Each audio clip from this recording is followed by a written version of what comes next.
The Genuine Article. Discussion and commentary based on articles from JACC. Hello, I'm Tony DeMaria, the editor of JACC, here with another edition of Inside JACC. Recently, there have been a couple of high-profile deaths from aortic dissection, and so that's focused our attention again on our ability to make an accurate diagnosis of this condition very quickly, and so in order to treat these patients effectively. We have an interesting paper dealing with aortic dissection and, in fact, aortic syndromes in general. And we have the opportunity to talk to the authors of that paper, Dr. Aaron Ranasinghe and Dr. Robert Bonser, are respectively lecturers and professors at the University of Birmingham in England, and they published or about to publish a very interesting paper on JACC that deals with biomarkers in acute aortic dissection and aortic syndromes.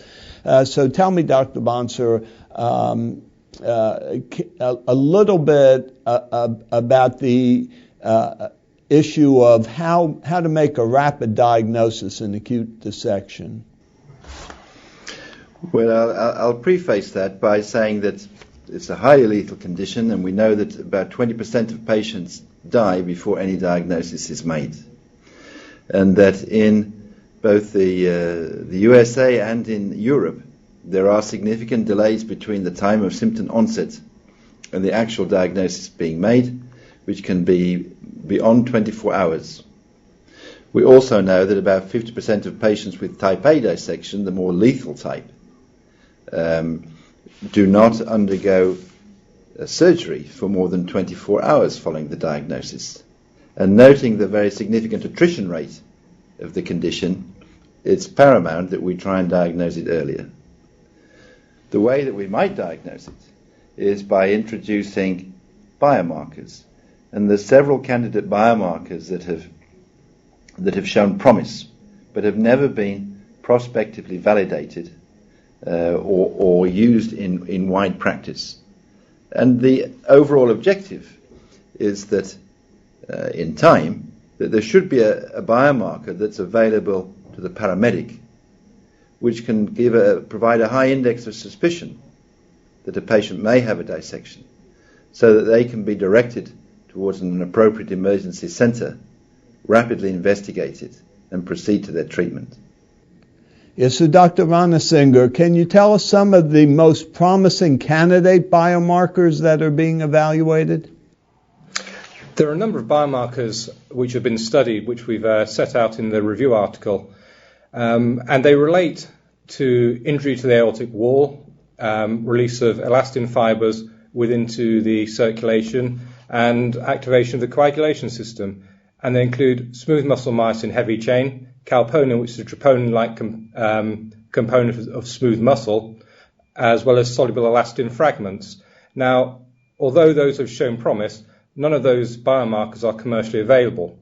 Perhaps the most readily available biomarker, which is available at the moment to us at this moment in time and in widespread use throughout the medical community, is D-dimers.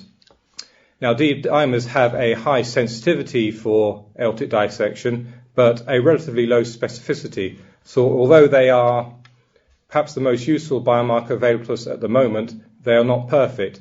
And it may be that there is a panel of biomarkers which incorporates several of these tests, which could be more appropriately used to help to move patients into an early treatment algorithm.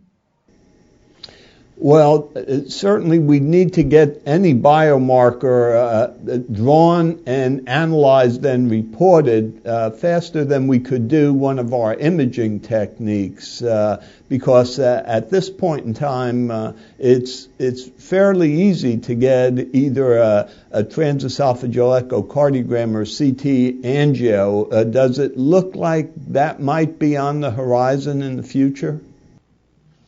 There are already available and commercially available a number of point-of-care diagnostic tests for cardiovascular biomarkers, and these incorporate troponin, BNP, as well as D-dimers. So there is technology still there available, and in one of the papers in which was cited, they have cited the use of a rapid 30-minute D-dimer analyzer. So there is the technology there available, and certainly within the United Kingdom, we may not be able to get CT scanning as quickly as you can within the United States. And although, Dr. DeMaria, if I may say, that although transesophageal echocardiography and CT scanning are rapidly available, they'll only be applied if there's an index of suspicion that there is acute dissection.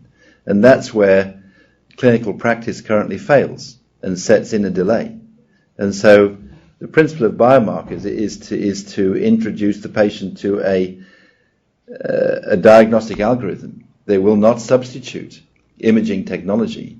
But if you have if a patient arises with a panel highly indicative of dissection, they will straight away be channeled into that imaging algorithm and can then expedite their treatment. Well, that certainly seems eminently sensible. We certainly will look forward to the availability of biomarkers, and I quite agree this is an area where our diagnosis needs to be enhanced and hopefully will be, so that we can treat these patients more effectively. For Inside JACC, I'm Tony DeMaria.